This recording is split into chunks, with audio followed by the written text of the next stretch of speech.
Assalamualaikum warahmatullahi wabarakatuh. Selamat pagi, salam sejahtera bagi kita semua. Om Swastiastu, Namo Buddhaya, salam kebajikan, salam, sampurasun. Alhamdulillah alamin, kita bisa bertemu kembali untuk perkuliahan kali ini, yaitu berkaitan dengan tujuan dan batas kemungkinan pendidikan. Di sini tujuan pendidikan ada 3. Karena setiap sesuatu itu pasti memiliki tujuan yang jelas. Tanpa ada tujuan yang jelas, kita mau mencapai ke sebuah kota atau kita berjalan, maka kita akan kehilangan arah gitu, seperti itu. Tujuan untuk hidup itu untuk apa sih? Tujuan untuk kita pergi ke sana itu untuk apa sih? Tanpa ada tujuan yang jelas, maka tidak akan mencapai tujuan tersebut karena tujuannya itu tidak jelas gitu. Jadi sebelum kita melangkah lebih jauh tentang pendidikan, kita harus tahu dulu mengenai tujuan pendidikan itu sendiri. Karena di sini orang tua menyuruh sholat 5 waktu, kencing jangan berdiri dan pada tempatnya, menyekolahkan anaknya, tentu memiliki tujuan-tujuan yang diharapkan atau yang diinginkan gitu seperti itu. Di sini ada 3 tujuan. Yang pertama adalah otonomi, memberikan kesadaran bahwa harus sadar siswa itu akan pengetahuan dan kemampuan secara maksimum kepada individu untuk dapat hidup mandiri dan bersama dalam kehidupan yang baik. Jadi dengan adanya pendidikan dia akan sadar potensi yang maksimal yang bisa dimaksimalkan dalam diri seorang itu di bidang apa. Sehingga nanti jelas ketika sudah mengetahui potensi-potensi yang harus dicapai, maka nanti tujuannya akan jelas gitu, seperti itu. Jadi kita bisa survive di dalam potensi yang ada dimiliki oleh diri kita. Bahkan ada seorang musisi menyatakan, saya tuh enak, hidup seperti saya tuh enak. Kenapa? Karena hobi dan pekerjaan saya itu sama, gitu, seperti itu. Kalian juga sebagai calon pendidik, mengajar itu harus dijadikan sebagai sebuah hobi. Mengajar itu harus dijadikan sebuah sebuah keinginan gitu. Jangan dijadikan sebagai sebuah paksaan. Hobinya apa? Mengajar. Nah, itu nanti kalau hobinya sudah seperti itu, maka menganggap sebuah pekerjaan itu bukan lagi sesuatu yang membuat kalut, sesuatu yang membuat tidak enak, tapi akan terus semangat, semangat, semangat, dan semangat.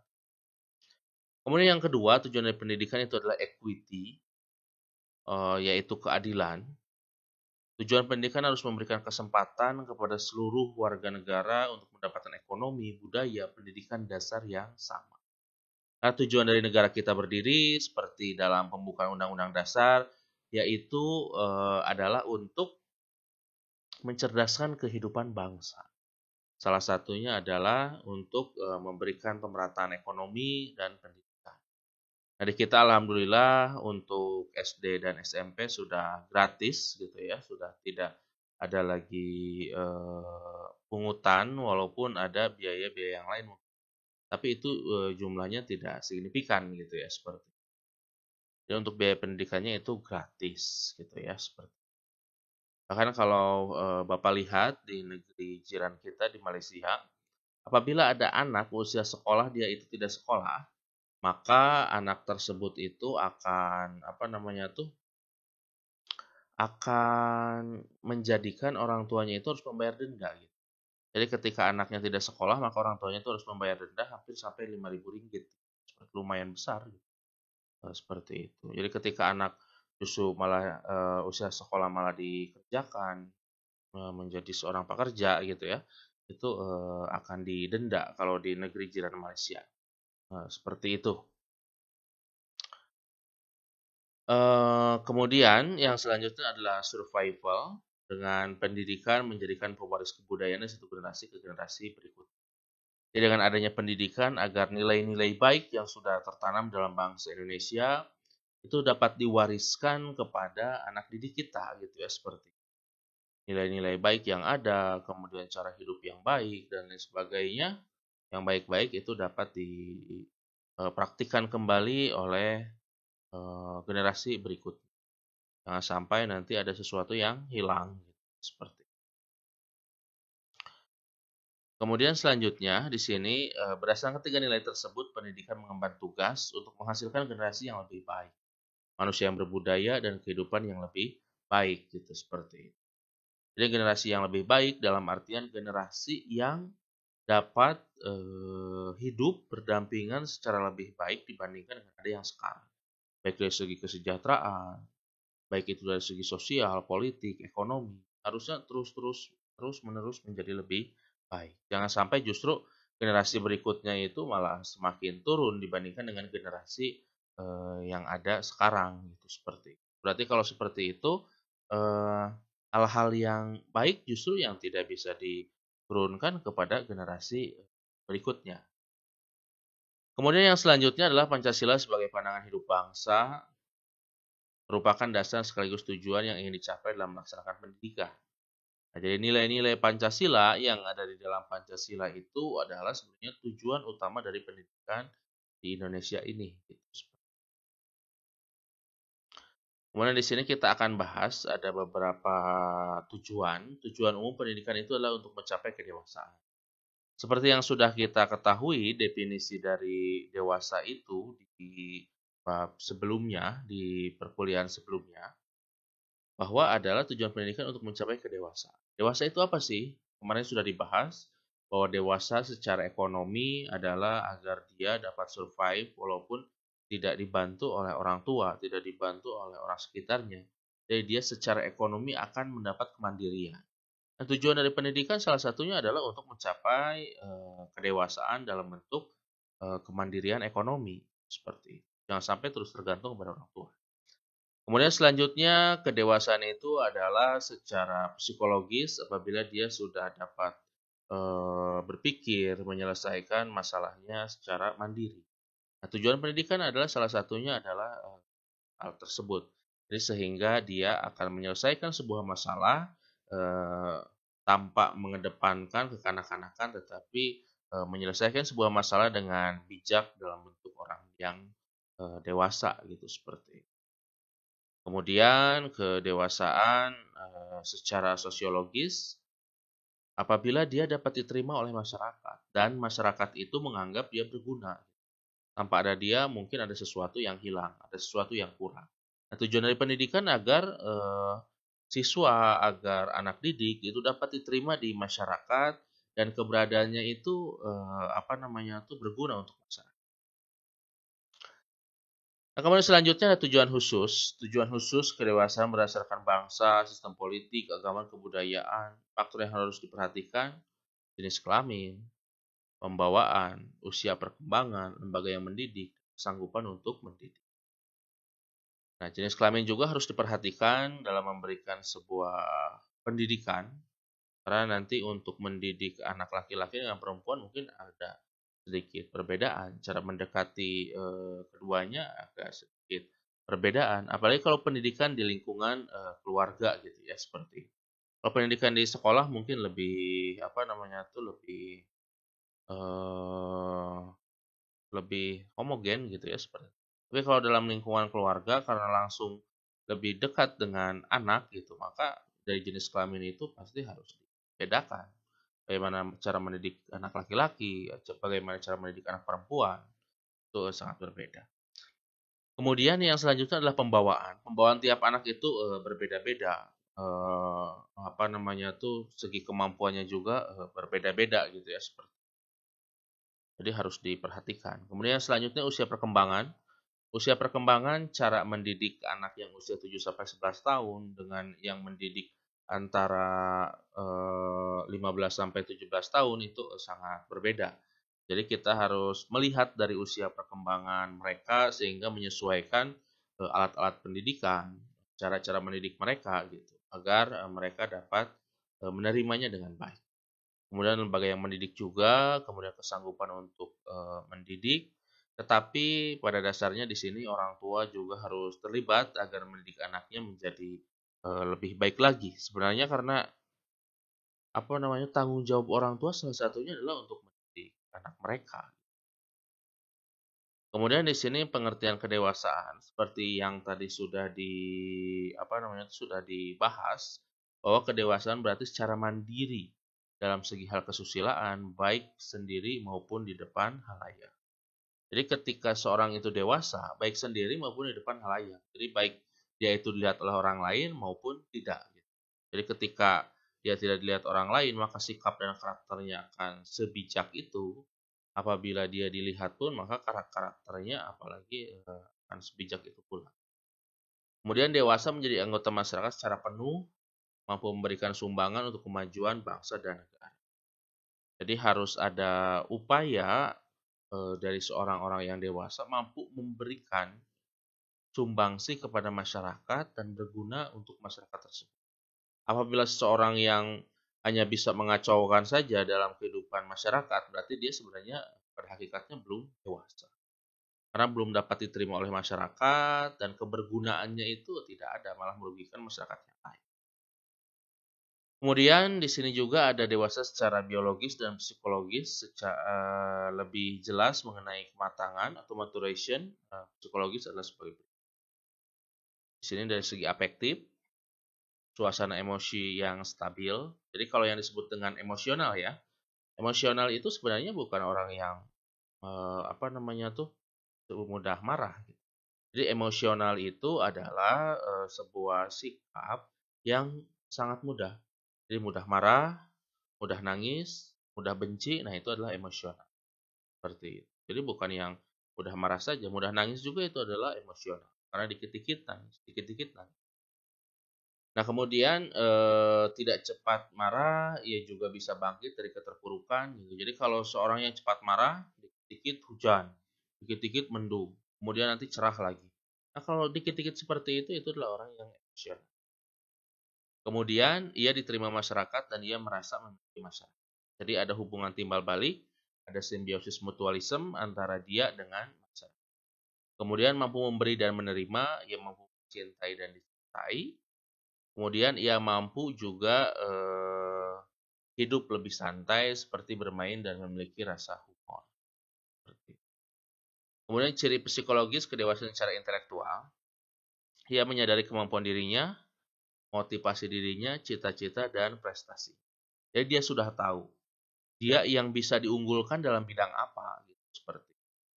Jadi nanti kalau para mahasiswa sekalian mungkin punya anak, harus lihat dulu potensinya dia bidang apa. Kalau dia potensinya dalam bidang IPS, tetapi yang dileskan adalah dalam bidang matematika, karena dia matematika nilainya kecil, maka nanti dia akan menjadi orang yang biasa-biasa saja dalam bidang matematika. Tetapi kalau matematika dileskan supaya dia mencapai standar, dia tidak ketinggalan banget, kemudian IPS-nya juga dileskan sehingga dia awalnya modalnya sudah ada, kemampuan dirinya sudah ada, maka dia akan menjadi seorang yang ahli IPS yang akan berada di atas teman-teman yang lain. Kenapa? Karena dia bidangnya adalah bidang IPS. Kemudian ia juga mengetahui secara tentang manusia dan peristiwa sekitarnya serta kebudayaannya. Jadi secara komprehensif tentang manusia dan peristiwa sekitarnya dan serta kebudayaan. Karena ada sebuah pepatah di mana bumi dipijak, di sana langit dijunjung. Jadi ketika kita ke sebuah daerah atau kita menempati sebuah daerah, kita harus tahu dulu budaya di sana itu seperti apa. Sehingga kita nanti bisa menyesuaikan agar mampu diterima oleh masyarakat. Kemudian ia mampu berkomunikasi dengan orang lain secara terampil, ya. Itu harus ciri kedewasaan. Kemudian ia mampu juga mengadakan sintesa antara pengetahuan, pengalaman, dan keterampilannya sehingga menjadi fleksibel, toleran, dan mampu menyesuaikan diri. Seperti itu. Kemudian ia juga mampu memandang hidup secara keseluruhan dan terpadu dengan menganut secara sadar suatu agama atau falsafah hidup tertentu. Kemudian kita lanjut, kedewasaan secara psikologis atau polisional, karakter produktif. Jadi dia mampu menghasilkan sesuatu berupa jasa, uang, barang, dan sebagainya. Jadi apabila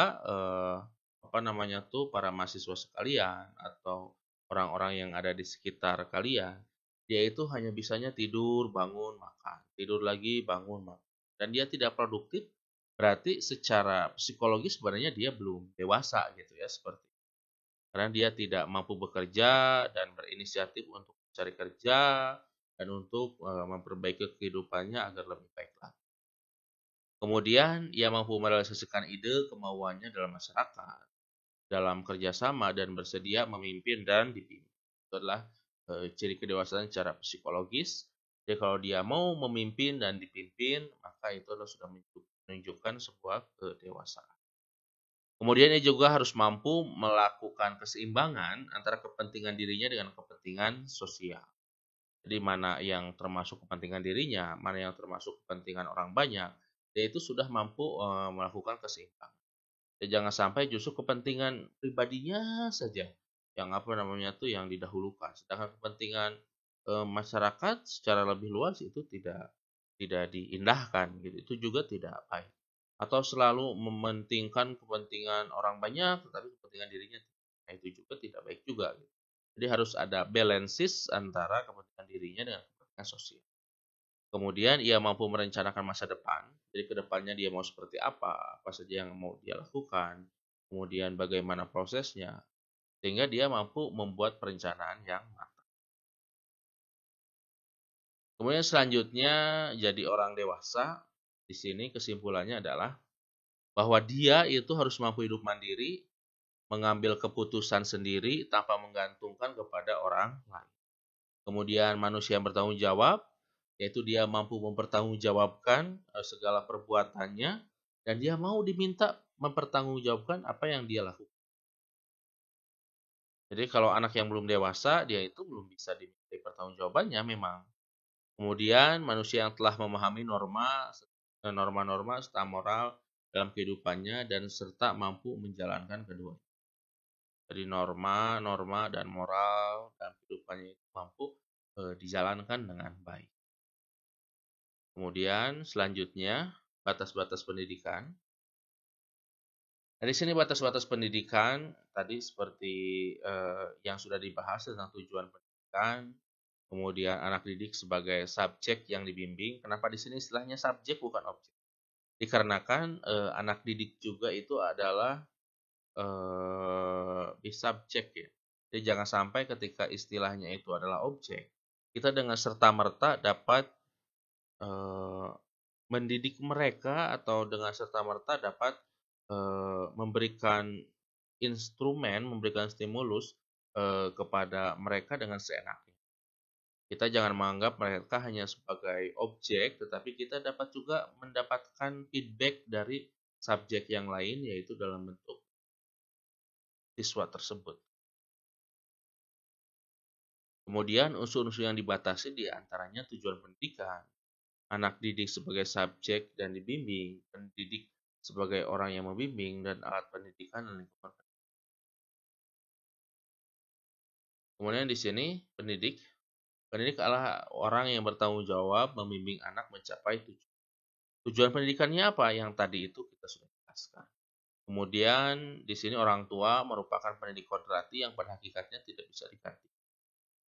Karena pendidik yang pertama dan utama itu adalah orang tua sendiri.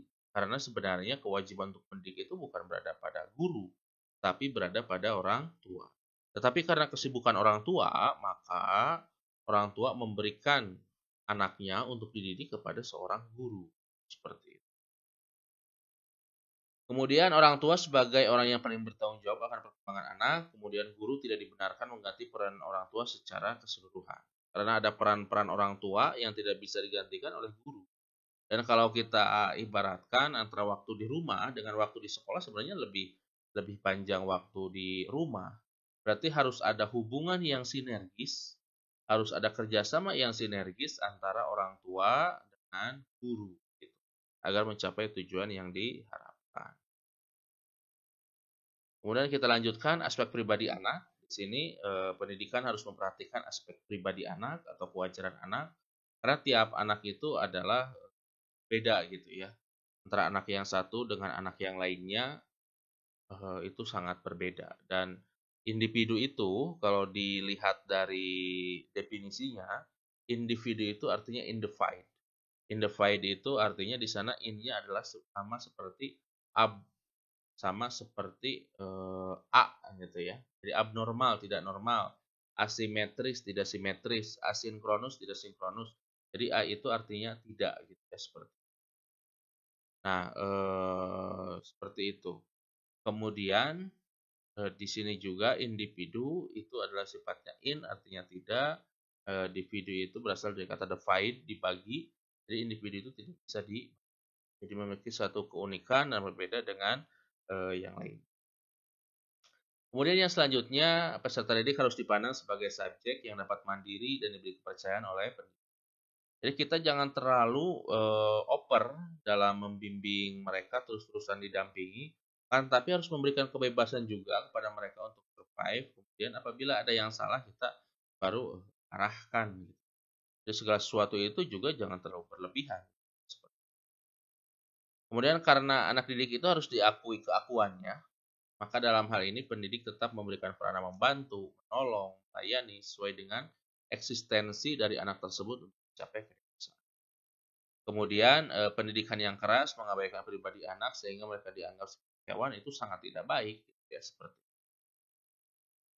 Kemudian selanjutnya di sini alat pendidikan. Alat pendidikan merupakan tindakan. Alat pendidikan merupakan tindakan yang sengaja dimunculkan untuk mencapai tujuan pendidikan, yaitu kedewasaan. Alat pendidikan untuk menciptakan situasi pedagogis antara seorang guru dan anak didik. Nah, kemudian di sini alat pendidikan dan faktor pendidikan.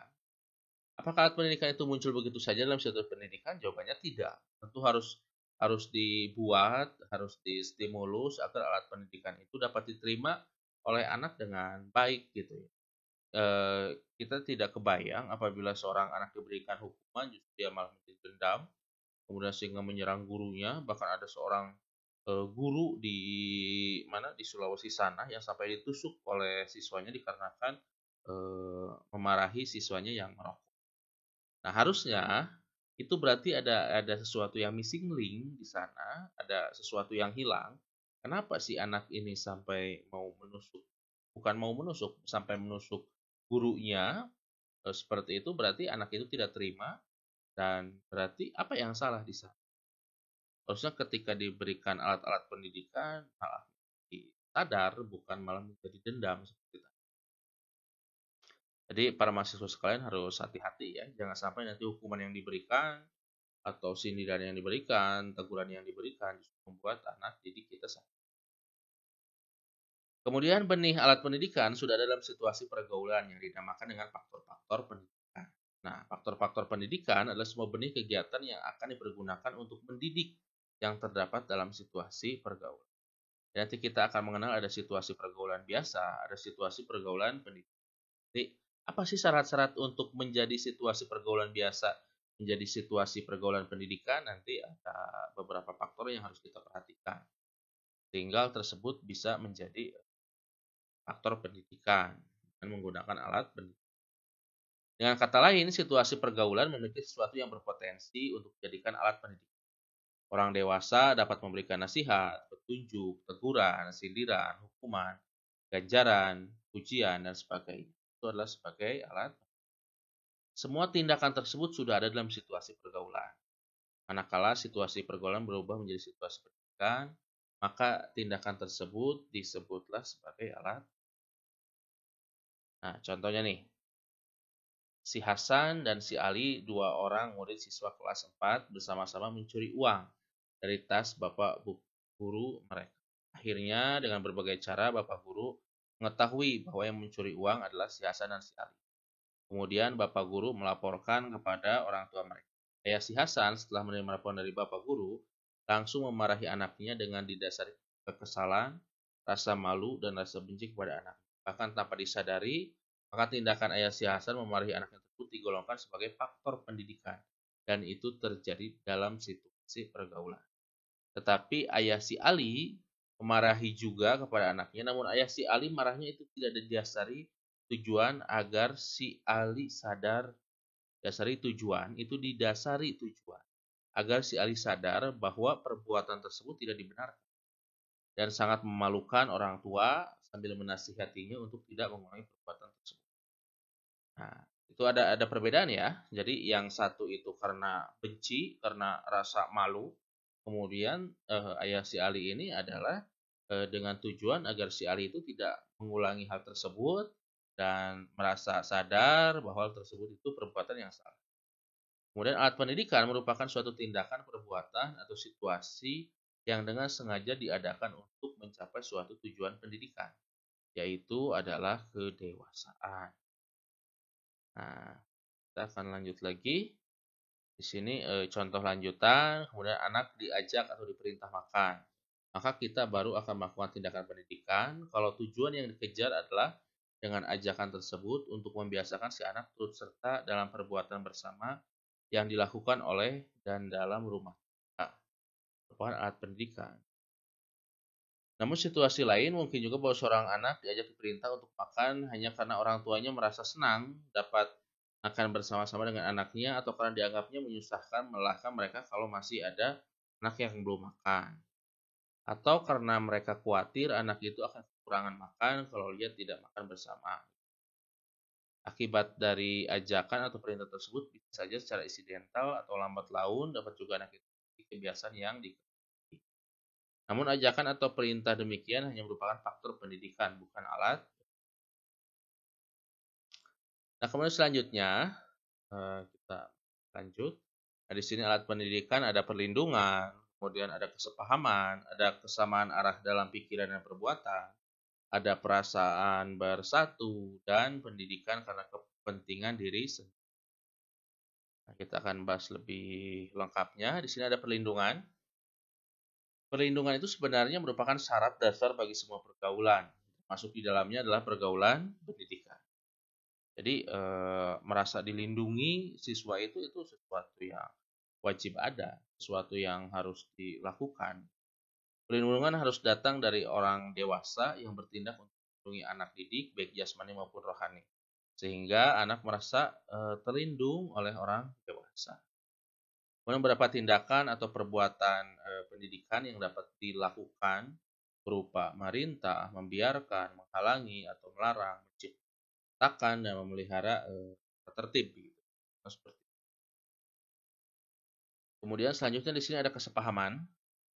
Kesepahaman timbul apabila orang dewasa menjadi contoh bagi anak didik dan sebaliknya anak mencoba perbuatan pendidik. Jadi ini contoh yang baik itu penting gitu ya. Jangan sampai orang dewasa tidak bisa memberikan contoh, dia hanya berbicara saja. Contohnya seperti ini. Ada seorang orang dewasa yang menyatakan jangan merokok, tetapi dia sendiri merokok. Jangan telat masuk ke sekolah, ternyata dianya telat. Nah, hal yang seperti itu yang harus dihindari. Jadi harus ada kesepahaman antara perbuatan yang dilakukan dengan ucapan yang dikeluarkan. Kemudian guru tidak hanya menyampaikan hal-hal baik, tetapi melakukan dan menjadi teladan bagi siswanya. Kalau kita lihat cerita dari Kiai Haji Hasyim Asy'ari, beliau menyatakan apabila ada seseorang yang telat untuk sholat berjamaah, maka dia harus direndam. Kemudian ketika beliau berkeliling-keliling sawah, kemudian beliau tidak mendengar suara adzan, kemudian beliau sampai telat untuk sholat berjamaah, maka dia sendiri yang merendam dirinya sendiri. Karena kan dia harus memberikan contoh, menjadi contoh bahwa apa yang dilakukan oleh dia itu salah. Kemudian dia akan menghukum dirinya sendiri. Kemudian selanjutnya kesamaan arah pikiran perbuatan. Kesamaan arah ini penting ya, pembauran dari pendidik dan penyesuaian diri anak didik. Karena apabila hukuman tadi contohnya tidak didasari oleh peserta didik sebagai sesuatu yang baik, maka itu nanti akan sesuatu yang tidak baik. Bahkan tadi seperti tadi ada dendam dan lain sebagainya. Kemudian di sini anak diikutkan dalam kehidupan orang dewasa dan memberikan kesempatan untuk jadi sedikit demi sedikit anak itu harus diajak. Berarti kalau diajak kita ini sudah di sana diajak agar menjadi orang yang bertanggung jawab terhadap apa yang dia lakukan. Kemudian dalam hal ini harus ada perencanaan bersama, maksud dan tujuan, perjanjian, dan dipimpin terhadap aturan yang telah disepakati. Jangan sampai nanti aturan yang dibuat antara para mahasiswa sekalian sebagai seorang pendidik nanti dengan siswa itu tidak ada kesepakatan. Harusnya ada kesepakatan terhadap aturan yang telah dibuat. Kemudian ada perasaan bersatu nih, ini sangat penting. Perasaan ini timbul karena interaksi pendidik dan anak didik yang berlangsung dengan kekeluargaan. Jadi tidak terlalu memposisikan mana guru mana siswa, tapi mereka akan membaur, tetapi dengan batas-batas yang wajar, jangan juga nanti malah menganggap guru benar-benar sebagai teman mereka, benar-benar sebagai teman ya, benar-benar sebagai teman tuh dalam artian kalau sebagai teman itu sangat bagus, tapi kalau benar-benar sebagai teman dianggapnya sebagai teman mereka yang sebaya gitu. Itu juga jangan terlalu berlebihan gitu, seperti itu. Karena takutnya nanti mereka malah tidak sopan. Kemudian anak akan terbiasa dengan hidup bermasyarakat, saling mempercayai, setia, dan jujur. Kemudian selanjutnya ada pendidikan karena kepentingan sendiri. Nah, ini juga harus disadarkan kepada siswa bahwa sebenarnya tujuan dari pendidikan yaitu untuk kepentingan mereka sendiri. Bisa menjadi bekal mereka untuk sukses di masa yang akan datang.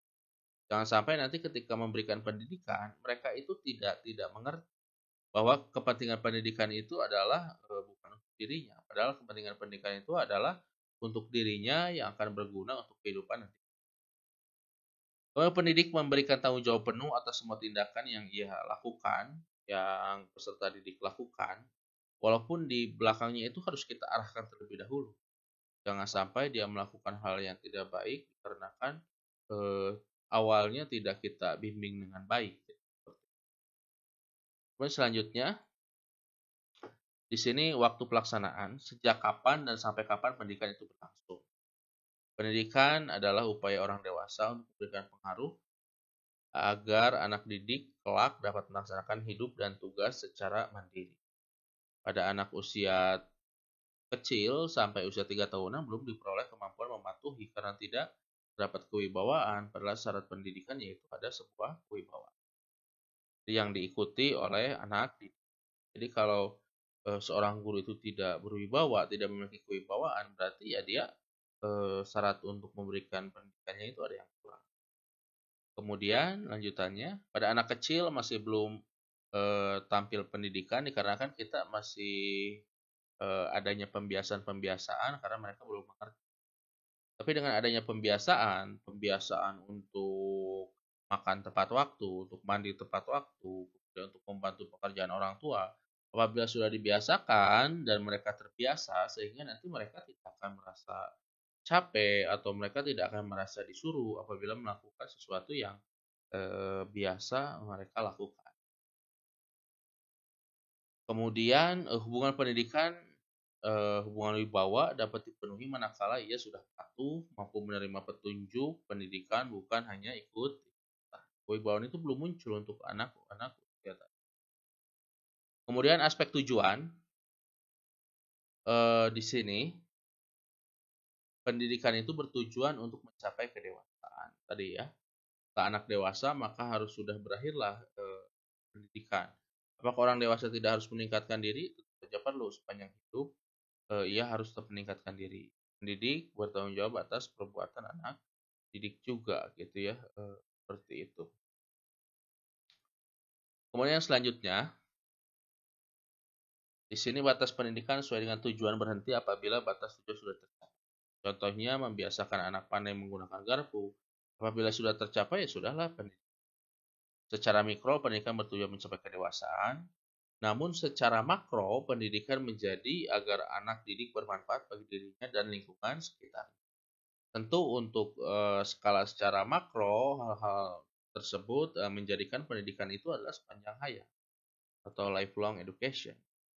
Kemudian ada dari dewasa secara jasmania, tadi misalnya sudah mencapai akil balik dan sebagainya.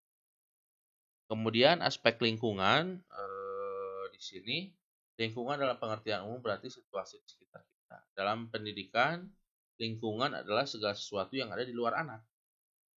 Sejak lahir di dunia, langsung berhadapan dengan lingkungan. Kemudian selanjutnya bagian-bagian dari lingkungan di sini. Nanti lingkungan ada fisik, lingkungan alam, lingkungan budaya, lingkungan sosial, lingkungan spiritual. Lingkungan alam, tanah, air, udara. Lingkungan budaya itu berupa iptek, adat istiadat, bahasa, kesenian, dan lain sebagainya. Kemudian di sini ada lingkungan sosial, berbentuk hubungan antar manusia, merupakan hubungan antara manusia di sekitar anak. Kemudian lingkungan spiritual berupa keyakinan, keluarga, masyarakat sekitar, dan ide-ide yang muncul dalam masyarakat di mana anak itu tinggal. Kemudian yang terakhir, kemungkinan dan keharusan pendidikan. Nah, manusia sejak lahir sangat membutuhkan bantuan orang lain. Seperti yang dibahas oleh bab sebelumnya, bahwa manusia itu berbeda dengan hewan. Mungkin kalau kambing ketika sudah lahir bisa langsung pergi. Mungkin kemarin kala jengking ketika anaknya lahir dia langsung naik ke punggung anaknya, kemudian dia akan berlari sekencang-kencangnya untuk dari ibunya. Nah, mereka bisa seperti itu. Tapi kalau anak manusia tidak. Ya, anak manusia perlu uluran orang tua, perlu bantuan orang tua agar dia dapat bertahan. Seperti itu. Ya, anak jika lahir dibiarkan maka akan terjadi kematian. Keharusan pendidikan terjadi karena anak memiliki kekurangan dan ia tidak memiliki apa yang dimiliki oleh orang yang sudah dewasa, sehingga perlu pendidikan. Nah, ini perlunya pendidikan. Anak dilahirkan dalam keadaan tidak berdaya. Sudah kita ketahui bahwa anak itu tidak berdaya. Apabila dia tinggalkan begitu saja, ya mungkin bisa saja meninggal. Ya seperti itu. Karena dia perlu ASI, perlu makanan, perlu kehangatan gitu seperti. Kemudian manusia lahir tidak langsung dewasa. Untuk mencapai tujuan pendidikan memerlukan waktu yang lama. Manusia primitif mungkin pencapaian dewasa lebih sederhana dan singkat. Karena ketika mereka bisa mencari makanan, mereka bisa menggunakan tombak, ya dia sudah beres tugas kedewasaan. Tapi untuk orang-orang sekarang untuk mencapai kedewasaan itu sangat kompleks gitu ya. Jadi bisa kita bahas berdasarkan dari aspek-aspek yang sebelumnya sudah dijelaskan. Kemudian orang tua dan generasi sebelumnya mewariskan pengetahuan, nilai-nilai, serta keterampilan kepada anak-anaknya atau generasi berikutnya yang dapat didiseminasikan untuk hal-hal yang. Kemudian selanjutnya manusia sebagai makhluk sosial. Jadi pada hakikatnya manusia itu tidak dapat hidup secara sendiri-sendiri. Karena manusia adalah makhluk sosial. Coba kita bayangkan kalau semuanya mengerjakan kita. Mulai dari pagi sampai sore itu tidak akan beres. Tapi kita dibagi menjadi pekerjaan-pekerjaan yang dia fokus dan konten terhadap bidang tersebut. Kemudian selanjutnya di sini ada manusia sebagai makhluk individu yang berdiri sendiri karena mereka itu sifatnya unik dan berbeda dengan orang-orang yang seperti itu. Dan kita lanjutkan. Manusia sebagai makhluk yang dapat bertanggung jawab dikarenakan mereka memiliki akal dan pikiran, ya seperti itu, sehingga mereka harus bertanggung jawab atas apa yang diperbuatnya, gitu ya seperti itu. Jadi bertanggung jawab juga ciri manusia sebagai makhluk sosial. Manusia merasakan pendidikan sejak merasakan pengaruh, ia juga perlu belajar dari orang-orang lain sebagai makhluk sosial. Kemudian sifat manusia dan kemungkinan pendidikan. Hanya pada manusia dapat terjadi pendidikan, hewan tidak dapat dididik, anak meniru orang tuanya merupakan suatu proses pendidikan. Agar orang tuanya bisa menjadi sebuah contoh.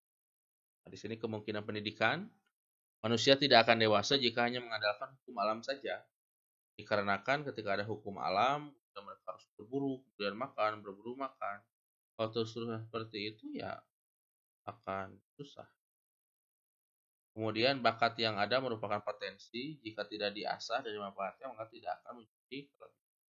Jadi bakat yang ada pada diri sendiri kita cek terlebih dahulu dalam bidang apa kita dominan, kemudian setelah itu